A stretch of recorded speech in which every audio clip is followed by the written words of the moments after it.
Bienvenue sur Impulsion, le podcast qui insuffle l'énergie nécessaire pour propulser nos vies vers de nouveaux horizons. Je suis Kamer et aujourd'hui nous allons parler d'un sujet d'une importance capitale pour l'avenir de la santé en Afrique et dans les pays en voie de développement. Il s'agit de la télémédecine et la téléexpertise. Avec l'évolution rapide des technologies de nos jours, de plus en plus de solutions sont mises en place pour combler les lacunes dans l'accès aux soins, en particulier dans les zones reculées. Mais comment ces avancées peuvent-elles réellement transformer le quotidien des populations africaines et permettre un accès équitable aux soins médicaux? C'est ce que nous allons donc découvrir aujourd'hui. Et pour nous éclairer sur ce sujet, j'ai le plaisir de recevoir une experte dans le domaine, Dr Gayam, qui est anesthésiste et fondatrice de domaine médical, qui travaille sans relâche pour vulgariser l'accès aux soins de santé grâce à la télémédecine, notamment dans les pays en voie de développement. Bonjour, Dr Gayam, et merci d'être avec nous. Bonjour Kamer et merci de l'invitation. Merci. Ok, avant de plonger dans les détails, j'aimerais que tu nous parles un peu de ton parcours. Je suis le docteur Ngayam, Mhm, né au Cameroun dans les années 80, mhm, arrivé en Espagne, à Barcelone notamment, dans les années 99, où j'ai fait tout mon cursus de médecine et après que j'ai continué avec la spécialisation en anesthésiologie, traitement de la douleur et réanimation. mhm, Et par la suite, j'ai travaillé en tant qu'anesthésiste dans divers hôpitaux de Barcelone. Et après aussi, je me suis étendu un peu au niveau de la France, où j'ai eu un peu d'expérience aussi dans des cliniques et hôpitaux de diverses régions de la France, nord, sud, est et ouest, mhm. pour enfin en 2019 me mettre à mon propre compte et 2, 3 ans après créer l'entreprise Domaine Médical, qui est une conciergerie médicale qui aide un peu les patients à s'orienter dans le sens, en fait, où les patients qui viennent de l'extérieur et qui ont besoin de soins médicaux dans la ville de Barcelone, on aide un peu dans tout le processus. On essaie de prendre les rendez-vous avec les spécialistes, faire les divers examens complémentaires et on essaie de les accompagner durant tout ce processus. Un peu comme un guide touristique, mais dans le sens sanitaire. Et cela, la différence, c'est dans un très laps de temps, dans un laps de temps très court. Ok. Et en parallèlement aussi, une autre activité que nous faisons, comme tu l'as assez bien expliqué en introduction, c'est un peu de télémédecine, de téléexpertise, surtout pour les patients qui sont en Afrique, un peu en Amérique du Sud aussi, Mhm, pour essayer un peu d'apporter notre grain de sable, non? Comme si on peut mhm, mhm, l'appeler comme mhm, ça, pour mhm. essayer de relever un peu le niveau de santé sur le continent africain. Oh, ok. Avant d'essayer de plonger vraiment dans les différents services proposés par le domaine médical, je suis tenté de savoir qu'est-ce qui t'a conduit à penser à cela, c'est-à-dire à la télémédecine, téléexpertise, sachant là, à la base, il y a cette formation d'anesthésiste et après, forcément, avoir intervenu dans différents hôpitaux hein, ici en Occident. Pourquoi la télémédecine, la téléexpertise? Oui, normalement, on va dans la vie, on se lève, on va au travail, on rentre à la maison le soir. Et Mhm, petit à petit, il y a souvent ce petit truc-là qui naît en nous en se disant, mais qu'est-ce que réellement, quelle est notre mission sur cette terre? Quelle est la fibre mhm, qui doit me mhm, faire me lever chaque matin et ne pas aller travailler par contrainte. mhm, C'est-à-dire mhm, avoir l'envie de pouvoir dire je vais travailler et je suis content d'aller travailler, non? Parce que généralement, il faut se dire la vérité, plus de 80% des travailleurs le matin, quand on se lève, ne sont pas contents d'aller travailler. mhm, mhm, Ça, c'est une part, ça, c'était une des choses. Mais la chose principale aussi qui m'a fait penser à ça, c'est que, qu'on le veuille ou non, nos parents qu'on a laissés en Afrique, prennent de l'âge.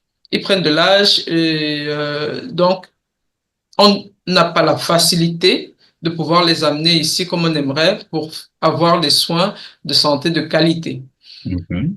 Troisième motif, en Afrique, le système sanitaire est très en arrière en comparaison au système sanitaire en En Occident. Occident. Mhm. Donc, et pour couronner le tout, il n'y a pas de médecins, il n'y a pas assez de médecins en Afrique pour pouvoir donner l'attention nécessaire à la Mhm. population africaine, quoi. On compte un ou deux médecins pour 10 000 habitants. Et quand on va dans les zones beaucoup plus reculées, on peut avoir un médecin pour 50 000 habitants.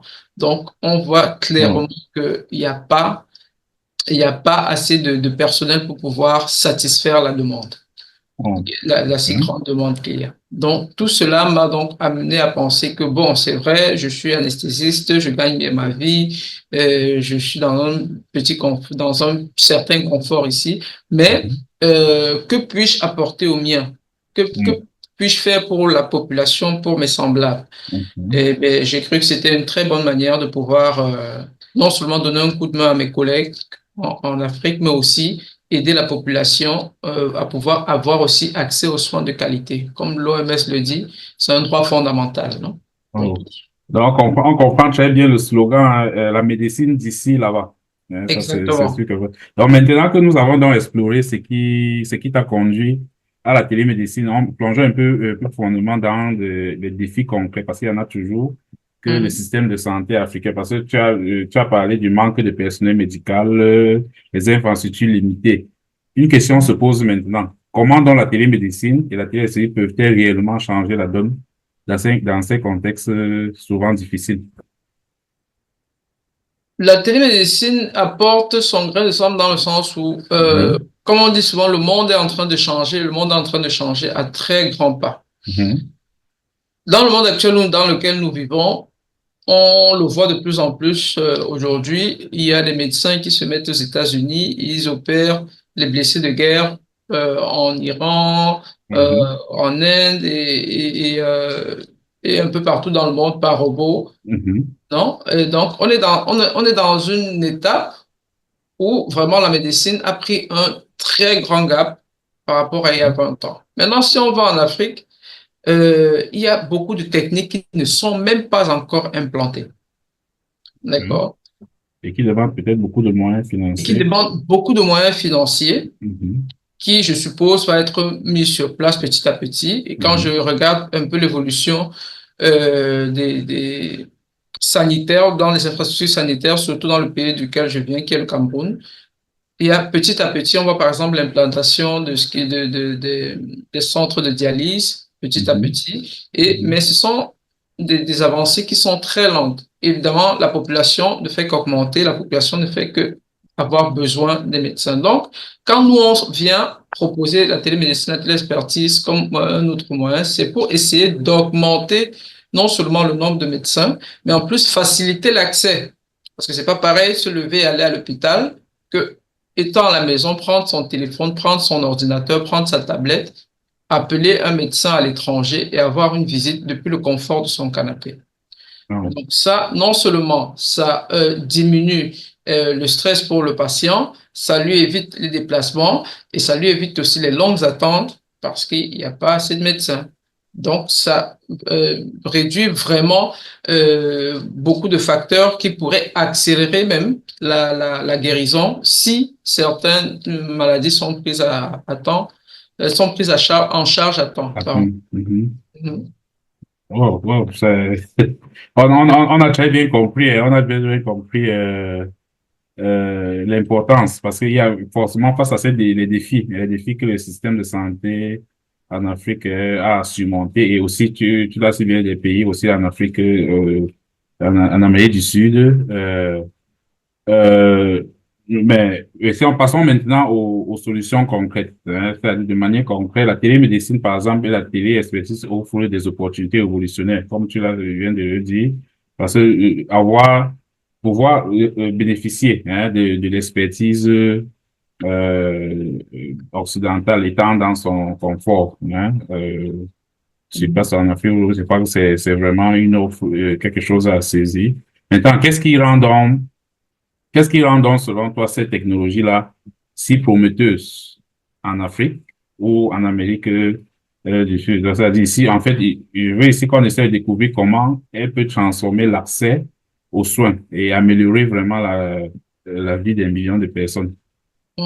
Mhm. Comme je disais tantôt, comme le monde évolue, on a aussi l'évolution au niveau des technologies, non? Ce qu'on appelle, qu'on utilise au niveau de la télémédecine, les technologies de l'information, de la communication. Communication, mhm. Donc, on a c'est cette technologie-là qui a aussi beaucoup évolué au niveau de l'Afrique. Je me rappelle, quand je partais de l'Afrique, il y a plus de 25 ans, il n'y avait pas de téléphone portable. Aujourd'hui, tout le Mhm. monde a un smartphone. Mhm. Donc, Mhm. tout ça, qu'est-ce que ça fait? Je ne connais pas quelqu'un dans les grandes villes africaines qui ne dispose pas d'un accès à un smartphone, même si lui-même n'a pas de smartphone, le voisin l'aura ou quoi que ce soit. Donc, c'est beaucoup plus facile, je crois, pour un patient de dire, je vais entrer, me connecter sur une application sur mon téléphone et je vais prendre un rendez-vous avec tel médecin qui est en France, qui est en Espagne, qui est aux États-Unis. Que de dire, OK. actuellement, c'est une réalité. C'est beaucoup plus facile pour toi de prendre un rendez-vous comme ça que de dire, je vais aller à l'hôpital et je vais voir un médecin. Parce que déjà, en Afrique, au Cameroun, concrètement d'où je viens, quand je cause avec les patients là-bas, ils me disent, quand je vais à l'hôpital, je dois poser ma journée. Bon, déjà, il n'y a pas le rendez-vous. Donc, je dois Mhm. poser ma journée, je vais à l'hôpital à 7 heures, je fais la queue en attendant qu'à un moment ou un autre que le médecin me prend. Et s'il ne me Mhm. prend pas, je dois revenir le lendemain faire ça. Donc, j'ai déjà 48 à 72 heures pour avoir une visite. Et postérieur à cette visite, il faut faire les examens, il faut retourner refaire ce schéma-là. Donc, OK. tout ça pour dire en fait que en ayant juste un smartphone ou un dispositif Android ou iPhone ou quoi que ce Mhm. soit, C'est-à-dire une autre flexibilité, quoi. Ça offre ouais, une autre c'est flexibilité. flexible aussi bien pour le patient Sans que que pour le pour... médecin. Le médecin te consulte, n'a pas besoin d'être dans son bureau. Il n'a pas cette contrainte aussi d'être dans son bureau à attendre que le patient vienne. Moi, Mhm. parfois, je fais des consultations du bureau, mais le bureau de la maison. Parfois, Ah, je dois aller au bureau parce que j'ai des trucs à faire là-bas, j'ai des patients à visiter sur place et je fais certaines consultations là-bas, mais il y a beaucoup de consultations que je fais depuis le bureau de la maison. Donc, c'est wow. commode pour moi, c'est commode pour le patient. Pour le Il patient, est assis mhm. chez lui. Et l'autre, je dirais d'abord, c'est qu'il a tous ses documents sur place. Parce que généralement, le patient, quand il va à l'hôpital, j'ai oublié ci, j'ai oublié Mhm. ça. Tu es à la Mhm. maison, donc tu as tout le temps de Mhm. rassembler ces documents et de faire ta consultation depuis le confort de ton canapé.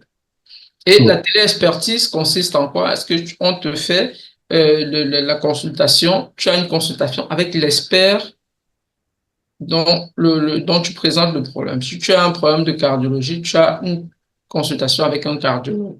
Si tu as un problème de neurologie, tu as une consultation avec un neurologue. Donc, Mhm. tu fais déjà tu fais un gain de temps énorme, non seulement en temps, mais en plus en, comment dirais-je, en qualité En qualité de... d'expertise, en fait. Mhm. Parce que qu'on le veuille ou pas, les maladies de la civilisation qu'on commence à avoir de plus en plus Mhm. Lié au mode commencent de aussi vie, à là, arriver en Afrique en proportion beaucoup plus grande, mais néanmoins, le traitement ne suit pas. n'évolue pas, ne suit pas. Mhm. Donc, Mhm. le fait d'avoir cette facilité d'accès aussi, comme je disais tantôt, va jouer un grand rôle au niveau de la récupération. C'est pas pareil de diagnostiquer une maladie en phase initiale qu'en phase C'est terminale. terminal. Mhm. Parlant par exemple du cancer du sein. Mhm. Donc, on est on est en octobre rose, donc faisant par exemple allusion à ça, c'est pas OK. pareil de diagnostiquer un cancer du sein en phase 1 qu'en phase 4. Et Mhm. ça change complètement la Ça, donne. OK, tu as parlé de consultation. Est-ce que tu peux nous dire brièvement comme ça, là, tu as besoin un cas concret, c'est-à-dire une consultation que tu as effectuée à partir, que ce soit le patient étant chez lui et toi-même à partir d'une position quelconque, hein, une position quelconque. Une consultation qui t'a marqué, comme ça. Oui, oui. C'était donc une Mhm. dame qui vivait dans un village assez reculé quand même. Et elle avait un petit problème de connexion quand même. Et donc, Mhm. elle a dû se déplacer pour pouvoir avoir accès à moi.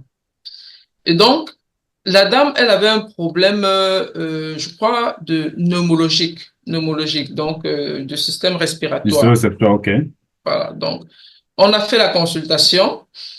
Et ce qui a été génial, à mon avis, c'est qu'à l'issue de cette consultation même, elle-même, elle a compris d'où venait Mhm. son problème. OK. Mais à l'instant, parce Ah, que ça, c'était simple en fait. Cette dame, en fait, intéressant. la consultation avait été prise par un membre de sa famille qui vit en Europe pour Mhm. elle qui est en Afrique. Et c'est OK. généralement souvent les cas. Donc, D'accord. la personne paye ici pour le membre de sa famille qui est là-bas. Mhm. Donc, quand je l'appelle et tout, c'est une dame qui vit au village, qui vend ses fruits au bord de la route. C'est la saison sèche, c'est beaucoup de poussière et elle faisait donc beaucoup de crises d'asthme, elle faisait beaucoup d'infections respiratoires. Mhm. Elle ne Mhm. comprenait pas pourquoi, elle me disait, mais je ne comprends pas pourquoi, puisque je m'alimente bien, tout. Je lui ai dit non, c'est tout simplement que vous êtes asthmatique, OK. nous sommes en saison sèche et vous vendez juste au bord de la route. Donc, toute la poussière que les voitures passent là et que vous inhalez en longueur de journée, c'est ce qui vous fait des crises respiratoires, une derrière l'autre. Et bien là, tout de suite, elle n'y avait pas pensé du tout. Et Mhm. elle se disait que bon, ça fait peut-être, je crois que ça faisait 2 ans qu'elle faisait ça, mais l'année dernière, je n'avais pas eu ça. Pourquoi cette année j'ai ça et tout? Je lui dis oui. Mais au fur et à mesure que le corps prend des microbes, il arrive un seuil où à partir de ce seuil-là, l'infection prend le dessus. Donc, OK. il faut juste essayer d'adapter soit votre poste de travail, soit essayer de voir comment vous pouvez diminuer cette inhalation de poussière, soit tout simplement en mettant un masque peut-être. Mhm. Mhm. Mhm. Donc, en fait, ce sont des petits trucs comme ça que même la population, comme on dit souvent Mhm. la médecine préventive, il y en a très peu. Donc, Très peu, en ouais. faisant juste cette petite consultation, elle a compris beaucoup de choses qui lui ont probablement évité non seulement d'aller faire 2 jours à l'hôpital et aussi beaucoup d'hospitalisations qu'elle aurait pu avoir tout au courant de cette année si elle avait continué dans le même rythme, quoi. Donc, c'est autant Mhm. d'exemples, mais des cas comme ça, on en a eu beaucoup. Mais Mhm. évidemment, malheureusement, on a aussi eu beaucoup de cas, comme je disais tantôt, de diagnostics erronés, de Mhm. diagnostics tardifs, d'erreurs de diagnostic. Mais c'est surtout, ça, c'est ce qui court les rues, quoi, les erreurs de diagnostic. Malheureusement, il y en Mhm. a beaucoup encore. Oh, ok.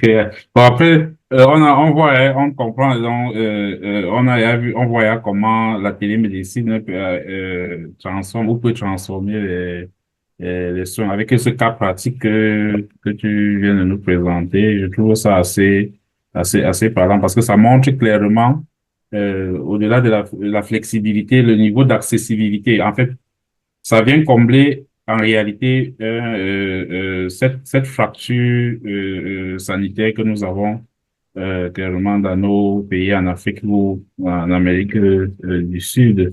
Exactement. Maintenant, Si cette dame, par exemple, devait aller voir le médecin, excuse-moi de te couper, si elle devait aller oui, voir le médecin, elle était dans une zone rurale dans laquelle il y avait un médecin, je crois que c'était un médecin pour 40 000 patients. bon, mhm, Donc la mhm. probabilité de voir le médecin dans le coin où elle Euh, était vraiment, vraiment, vraiment, vraiment basse, quoi. Donc euh, en faisant, et, elle a eu sa consultation, et, elle a eu son diagnostic et elle a mhm. même eu le traitement en cas de crise. Donc, que de Ouais, plus? ouais. C'est vraiment une solution. Mhm. Ouais, c'est vraiment une solution louable. Et parce que c'est louable, qu'est-ce qu'on peut donc faire? Qu'est-ce que tu peux dire en tant qu'expert dans le domaine? Qu'est-ce qu'on peut faire? Parce que ça nous concerne tous. Ça nous concerne tous, que ce soit pas seulement ceux qui sont en Afrique ou en Amérique, mais aussi ceux qui sont ici, puisque le slogan le dit si bien. Et après l'explication, on voit que c'est pas seulement la médecine d'ici là-bas, c'est tout un transfert d'ici là-bas, pour là-bas. Donc, qu'est-ce qu'on peut faire donc pour encourager, pour contribuer à cette révolution, pour un accès plus équitable aux soins? Qu'est-ce que tu peux conseiller globalement? Justement, ce que je conseille, c'est pour nous qui sommes ici, pour nous de la Mhm, diaspora qui sommes ici, mhm. il faut être déjà conscient, hein, que Ouais, on a de la famille là-bas, qu'on le veuille ou pas, on a de la famille là-bas, on a nos parents, nos on vient de quelque soeurs, nos part, cousins, tout, on actuellement. vient de quelque part. Ça, c'est Mhm, d'un. Et de mhm, deux, nous prenons de l'âge ici, et il faut pas qu'on oublie que c'est pas parce que nous on a accès aux soins gratuitement ici, bon, gratuitement entre guillemets, hein, mhm, parce qu'on mhm. paye les impôts et tout ça pour ça. Ok, C'est pas parce qu'on a accès aux soins ici et qu'on est bien dans notre peau qu'il faut qu'on essaie et qu'on pense que c'est pareil là-bas. Là-bas, ce n'est pas pareil. D'accord? La mhm. médecine coûte cher. Et ça ne coûte pas cher seulement ici. Si ça coûte cher ici, pour ceux qui sont là-bas, c'est encore beaucoup plus Beaucoup cher. plus cher. Donc, il faut non seulement essayer de travailler beaucoup sur la médecine préventive, ça c'est d'un, et de Mhm. deux, quand la maladie arrive, moi je promeux plus l'action, pas attendre et voir ce qui va se passer. Mhm. Il faut prendre les choses, en espagnol on dit la sartén por mango, c'est-à-dire il faut prendre le taureau par les cornes. Pas l'école. Donc, il Mhm. faut essayer de couper ça depuis la racine avant que ça n'aille loin. Comment? Ben, nous, quand un parent nous dit je suis malade, ça c'est un autre problème qu'on a. Je veux l'argent pour aller à l'hôpital. Ben, on va faire un Western Union, on va faire un MoneyGram ou alors par les applications. Et Et après, on on- ne sait pas par où l'argent est passé. Mais c'est Mhm. facile. Vous allez sur une plateforme comme celle de domaine médical, il y en a plusieurs, hein, mais bon, Mhm. comme c'est le domaine médical, vous prenez un rendez-vous et à ce rendez-vous-là, vous-même, vous pouvez assister en tant que famille du patient, si le patient le permet. Et le jour du rendez-vous, le médecin est là, le patient est là, vous-même, vous êtes là. Et donc, le patient, non seulement, ça sera aussi facile pour la maman, le papa, le frère, il sera beaucoup plus tranquille de voir que non, je suis accompagné chez le Wow. médecin par mon fils. Et en Mhm. plus, les informations qu'on va transmettre, vous serez à même de mieux les comprendre Je que le parent comprends. qui est là-bas. Et après, vous pourrez même encore beaucoup plus facilement le lui expliquer. Il sera beaucoup plus tranquille. Ce sont les Oh. actes que nous pouvons faire depuis ici pour essayer un peu de colmater toutes ces petites brèches qui restent encore dans Mhm. notre Mhm. système. Il y a Ouais, je beaucoup à faire, comprends. hein. Mais nous, à notre niveau, je Il faut crois que c'est déjà les petits trucs qu'on peut faire pour essayer de dire, bon, je prends quand de même créer soin une de la certaine santé de la dynamique. population. Et il y a un dernier truc que les gens oublient beaucoup, c'est faire des check-ups. Les check-ups sont fondamentaux. Il faut absolument faire les check-ups. Ça, c'est incontournable. À partir d'un Mhm. certain âge, c'est incontournable. Parce que ça évite beaucoup, beaucoup de dérives, de diagnostics après, des maladies. Et comme j'insiste, hein, j'insiste sur le cancer de sein parce que c'est un truc qui est en train de prendre des ampleurs vraiment très, très, très grandes en Afrique. Et Mhm. ce sont des maladies qui, ici, en Occident, ont des taux de guérison de plus de 90% Wow. quand ils sont pris en phase initiale. Initial. Mais en Afrique, on parle de moins de 50%. Ouais, Donc, c'est un bon. patient sur deux meurt encore des cancers du sein. Oh. Donc, Oh. c'est pour ça que je dis c'est important de faire des check-ups. C'est important de se préoccuper de sa santé parce que la santé, c'est le principal moteur. Sans santé, il n'y a rien. Il n'y a pas d'école, il n'y a pas de travail, il y a rien. Mm. Donc, Mm. c'est important Ok. de faire ne serait-ce qu'un petit minimum qui est le check-up. Et dès que la maladie vient, il faut prendre ça au sérieux dès le départ. Il ne faut pas dire, ah, je tousse un peu, demain on va voir. Non. Mhm. Aujourd'hui, il faut voir pourquoi tu tousses.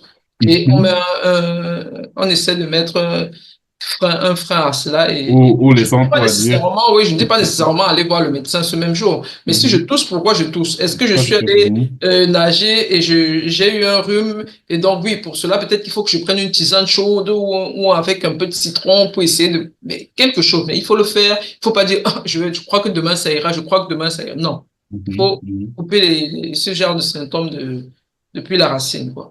Ah, ok, d'accord. En tout cas, merci beaucoup, merci beaucoup, docteur Gam, pour cette discussion passionnante, hein. C'est clair qu'on va forcément programmer d'autres épisodes pour mieux parler de certaines maladies aussi, ou même pourquoi pas, de check-up, des différents check-up, hein, de comment le faire, comment approcher. Donc, on constate clairement il y a beaucoup de choses à dire sur ce point. Donc, merci vraiment pour la discussion passionnante et enrichissante. Mais, Bien, bien, ouais. enchanté. Et évidemment, ben, c'est quand vous voulez, hein. Ça, c'était qu'une partie de ce que le domaine médical fait, mais aussi il y a une grosse partie que le domaine médical fait qui est recevoir justement d'autres patients qui ont la possibilité de venir jusqu'ici et Mhm. qui généralement n'ont pas accès facilement aux soins médicaux quand ils arrivent ici, savoir un peu par où commencer. Je veux voir le médecin. Je parle bien des patients qui viennent ici, ils veulent Effectivement, avoir on de en l'argent, parlerait. Mhm. ils ont un pouvoir d'achat, ils viennent parce qu'ils veulent voir les médecins, ils ont de l'argent, mais ils ne savent pas par où commencer. Quel est généralement le schéma qu'ils font? Ils appellent un membre de la famille ou alors ils vont sur Google. Mhm. Prendre des rendez-vous, les rendez-vous sont souvent dans 2, 3 semaines. Et après, quand vous sortez du rendez-vous, on vous donne des examens à faire. La personne qui vous accompagne doit poser des jours au travail. C'est autant de contraintes qui fait que beaucoup de patients, même quand ils viennent d'Afrique, parfois ils sont contraints de rentrer après 3 mois sans avoir fait Ok. tous les examens ou alors avoir Mhm, les mhm, médecins mhm, qui voulaient voir. Donc ça aussi, c'est un autre problème qu'on résout ici mhm, parce qu'en mhm. une semaine, généralement, on prend de lundi à vendredi et vous pouvez faire tous les examens dont vous avez besoin. Vous voyez tous les médecins, tous les spécialistes, les médecins spécialistes que vous voulez voir, que ce soit Mhm. cardiologue, neurologue, chirurgien, de toutes les chirurgies possibles et tout. En une semaine, nous prenons le compromis de le faire. Donc ça, c'est aussi Oh, une autre branche de ce qu'on fait. Mais bon, de toute façon, on aura le temps de le développer de le développer, oui. dans une autre Tu émission. as dit, bon, en tout cas, on y est arrivé. Donc, bon, avant de conclure dans cet épisode, j'aimerais donc encourager et vivement nos auditeurs à consulter le site web de Domaine Médical, www.domaine médical en un seul mot.com. Et il y a aussi une page Facebook très riche sur le même nom, cette fois-ci Domaine Médical en deux mots sur Facebook et qui regorge beaucoup d'informations, que ce soit le site web ou la page sur l'accès. Le docteur vient de décrire l'accès aux soins via la télémédecine, et les facilitations, ainsi que des outils pour ceux qui souhaitent en savoir plus ou s'impliquer. Donc, vous y trouvez, par exemple, également des services d'accompagnement personnalisés, comme elle là, pour les professionnels de la santé et les organisations intéressées. Sur le site web, par exemple, vous aurez au niveau de l'onglet service, vous avez l'accompagnement, visite en Espagne, les cliniques de la douleur, dans la rubrique télémédecine, les visites de contrôle, la médecine générale, la téléexpertise. Il y a un onglet où vous pouvez prendre rendez-vous, hein, qui est au niveau du rendez-vous et vous accédez au formulaire pour prendre rendez-vous avec le docteur et recevoir le service dont vous sollicitez. Il y a un onglet que personnellement je sais apprécier au niveau de l'onglet témoignages. Il y a quelques témoignages qui vraiment qui parlent et qui fait comprendre naturellement l'importance, hein, le gap que le domaine médical est en train de combler et correctement hein, dans ce domaine bon, dans ce domaine de la santé. Donc, docteur Graham, as-tu quelque chose à ajouter tout ce que je viens de Juste dire? préciser qu'il y a aussi un site YouTube dans lequel on Mhm, publie régulièrement des vidéos sur des différents sujets de santé, hein, donc que ce mhm. soit des maladies ou alors même des problèmes des droits de santé et tout ça, ou alors on fait parfois des interviews avec d'autres professionnels ou d'autres patients même. Donc il y a Ok. aussi le site YouTube qui est le domaine médical aussi sur YouTube et donc, En deux mots, domaine médical en deux mots, hein, sur ouais. YouTube. Vraiment. Mhm. OK. Merci infiniment, merci encore au docteur Graham et merci vraiment pour ce partage enrichissant et surtout, on constate que la disponibilité à partager est remarquable. Hein. Merci beaucoup. Je vous en prie. Merci pour Euh, l'invitation. Merci de ok. l'invitation. À la Et prochaine. merci d'avoir écouté. Merci à vous d'avoir écouté cet épisode d'Impulsion. N'oubliez pas de vous abonner, de laisser un avis, aussi de partager ce podcast avec vos proches et vos réseaux.